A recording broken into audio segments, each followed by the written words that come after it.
Assalamu alaikum. Today, inshallah, we will study about the structure of ear. Our ear detects sound energy so that we can hear.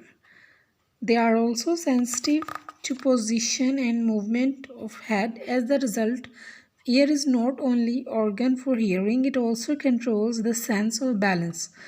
Actually हमारे जो कान हैं they detect sound energy so that we can hear. Not only they help the hearing but also they control the balance. The part of ear we see is called outer ear. जो बाहर से नज़र आता है कान का हिस्सा उसे outer ear कहते हैं. Most of the ear is inside the bone of skull. कान का ज़्यादातर हिस्सा खोपड़ी की हड्डी के अंदर होता है. That is protected from damage, जो उसे ख़राब होने से बचाती है. But outer ear is funnel shaped. It can be collect sound waves. It can collect sound waves coming from moving object.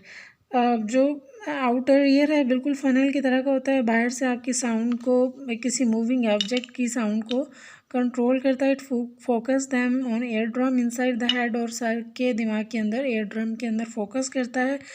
Air drum then vibrates making the group of 3 tiny bone called ossicles. फिर ear drum जो है 3 छोटी छोटी bones जिनको ossicle कहते हैं इनके साथ मिल के वाइब्रेट करता है. And are attach to vibrate as ossicle that are attach. ये तमाम ऑसिकल जो उसके साथ अटैच होते हैं उसके साथ मिलकर वाइब्रेट करता है. The 3 ossicles act like as a lever. ये तीनों ऑसिकल्स, तीनों छोटी छोटी जो बोन्स हैं ये लीवर की तरह काम करती हैं. Magnify the force of vibration moving the liquid inside the snail shaped inner ear. फिर ये जो फोर्स है वाइब्रेशन की इसको मूव करती हैं कान के अंदरूनी हिस्से में जिसे कहते हैं cochlea.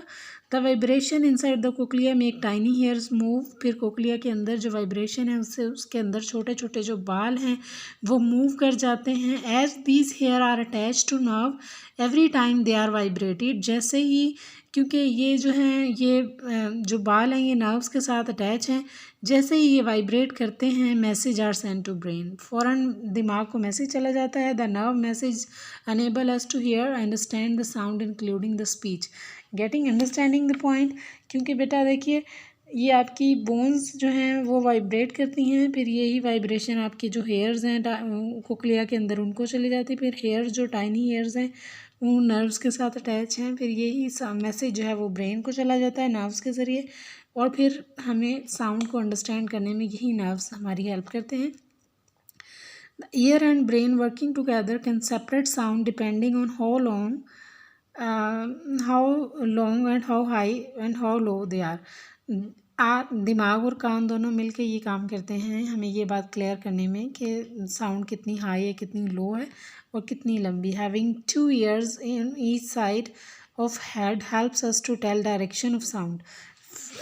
Sound is coming from. हमारे 2 कान हैं जो हमें ये बात बताने में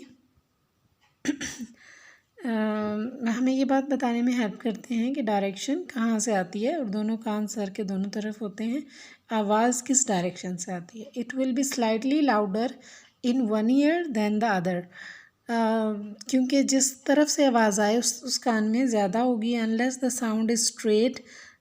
चूँकि साउंड जो है वो स्ट्रेट है अहेड और इमीडिएटली बिहाइंड अस, या फौरी तौर पे हमारे पीछे से आगे से जिस भी तरफ से साउंड आती है उसको हमारी दोनों तरफ के ईयर्स फोकस करके फ़ौरन ब्रेन को मैसेज सेंड करते हैं और हमें अंदाज़ा हो जाता है कि from where the sound is coming. In this given diagram you can see easily this is the part of outer ear. ठीक है. it focuses like funnel.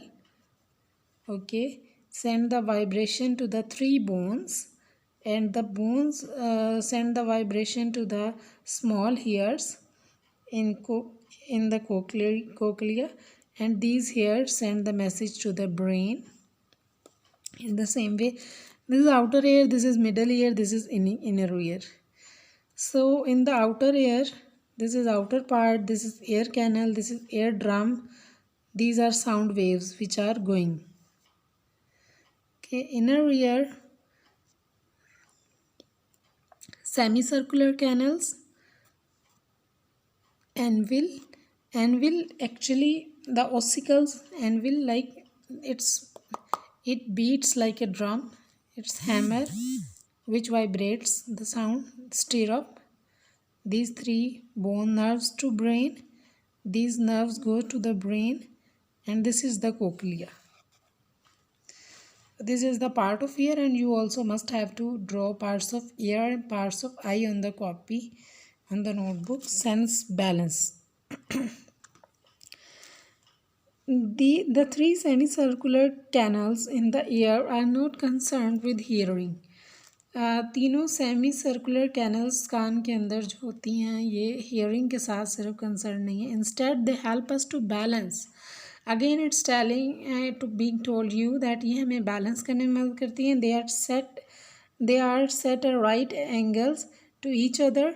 ये एक दूसरे का बिल्कुल सही एंगल भी सेट करती हैं, so that no matter how head is moved, ताकि हमें पता चले कि कैसे हमारा हेड मूव करता है. अप डाउन, लेफ़्ट और राइट, ऊपर नीचे, दाएं और बाएं.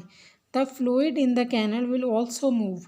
आँख के कैनल के अंदर जो फ्लूइड होते हैं वो भी मूव करते हैं. The pressure of this fluid stimulates the sensitive hairs.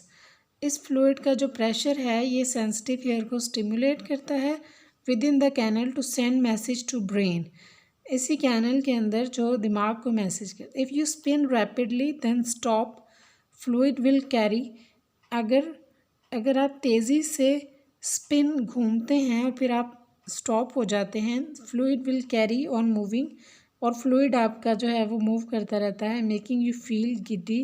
इससे आप थोड़ा सा आप अनटाइडी फील करते हैं. You can stop by suddenly jerking your head in the opposite direction. आप फ़ौरन से रुक जाते हैं अपने हेड को दूसरी मुखालिफ सिमत में झटके लगाते हुए. The two sacs join the cochlea to semicircular canals. दोनों जो सैक्स हैं वो कोक्लिया को सेमी सर्कुलर कैनल से मिलाता है. एक्ट एज ग्रेविटी डिटेक्टर्स, और ग्रेविटी डिटेक्टर के तौर पे काम करता है. They contain grains of chalk which move about as we tilt.